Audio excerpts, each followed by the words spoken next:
There's nothing quite like a boat that looks fit for purpose, and this one fits the bill in that regard. It's tough, built for the North Sea, and will take you anywhere you want to go. Welcome to the new Arvor 805 Sportsfish, the first in a reimagined line of fishing-focused boats. And while it is primarily about fishing, we're going to show you that this boat will also keep the family happy as well.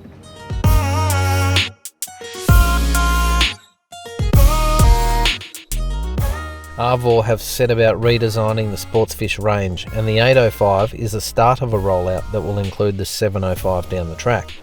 These boats have always had a definite lean to fishing, and the new design maintains and even enhances that element in some regards, but it does not do that while forgetting everyone else. The new boat is angular, but stays true to the previous design with a pilot house approach.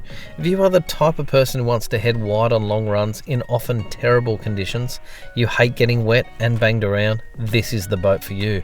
But don't be fooled by the comfort. This boat with a 300 horsepower Mercury will still achieve over 41 knots.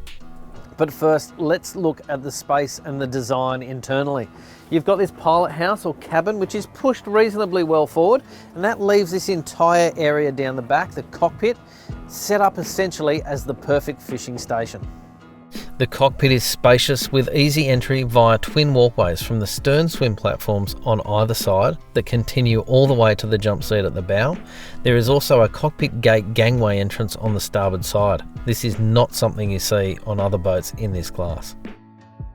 You can immediately see that this cockpit is set up primarily for fishing. Self-draining cockpit, so water is never going to be a problem. You've got this enormous tackle prep station located at the stern with a live bait tank and plenty of bench space. And for your catch, you've got two large kill tanks either side of the cockpit floor. From this area, you could jig, troll, drop a bait, or even cast lures. If you're going to be doing a lot of trolling, which involves plenty of driving, consider adding the optional second helm station, which sits right here. That puts you in the thick of the action.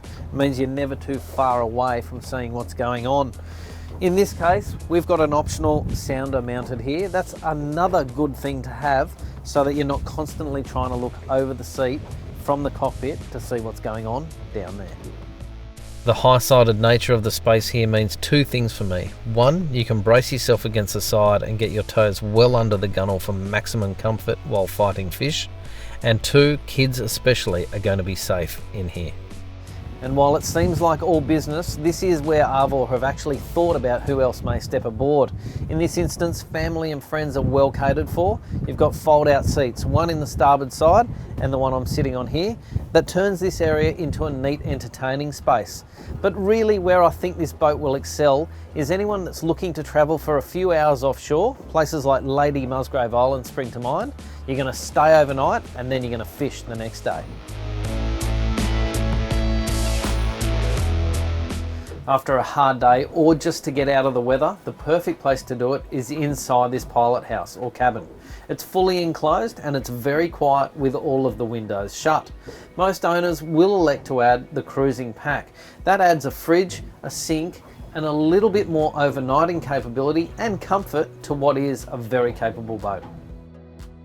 While you're almost certainly going to fish with more than two mates on board, overnighting is really best suited to two. Down the front, you've got a twin berth, and on the starboard side in its own compartment is an electric toilet with holding tank. There are two options that most owners would consider. Firstly, to mirror the sliding door on the starboard side, you can elect to have a sliding door on the port side. That gives you easy access through the cabin to either side of the boat. If you don't want that particular door there, this seat is further forward and there's a table in between the two seats, and that's a very comfortable place to sit during the day. The other option is the awning out the back. It's a slide out awning so it can be moved forward out of the way completely while you're fishing, but while you're sitting down it keeps that sun off your head. But with all this fishing space and comfort, where can you go? Well, the answer is pretty much anywhere you like, especially with a huge 350 litres of fuel on board. The enclosed pilot house design means that the toughest waters and meanest conditions will never worry you.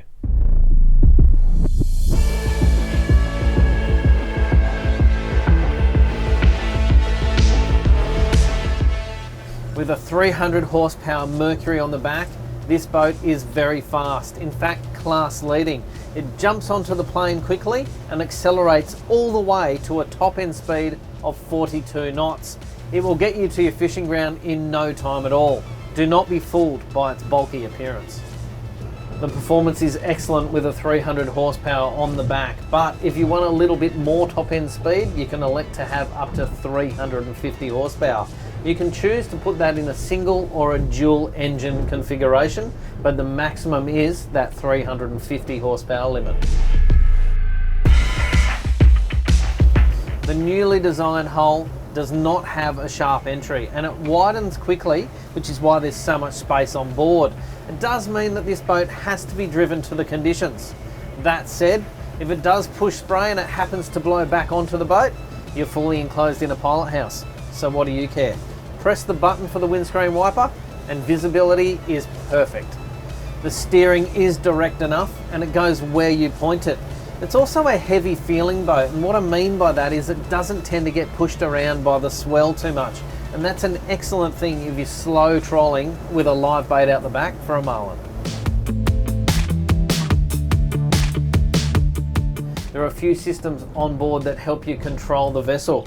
You've got an optional bow thruster, and that's perfect when you're coming into a marina or you want to dock the boat. And you've also got Mercury's active trim. Now what that does is level out the ride as you're running along, and it does it automatically. You can hear it operating from time to time. Level 1 is good for when it's really rough, and when it's really smooth you can move up to level 4 or 5. And it automatically is adjusting the trim of the engine without you having to manually do it as you drive. The helm position is well designed with excellent view throughout the boat. The windscreen's tall and there's plenty of visibility straight ahead and also out to either side. The layout of the dashboard is pretty standard. You've got a Simrad screen top left, analog gauges to the right of that. We've got a stereo control and an optional bow thruster. The head unit itself can control everything, stereo, and also give you your engine readouts. You can run a chart or a sounder, or a combination of both if you prefer. All in all, this is a very comfortable boat. It's quiet inside the pilot house, the acceleration from the engine is smooth, and this is the perfect place from which to boss your crew around.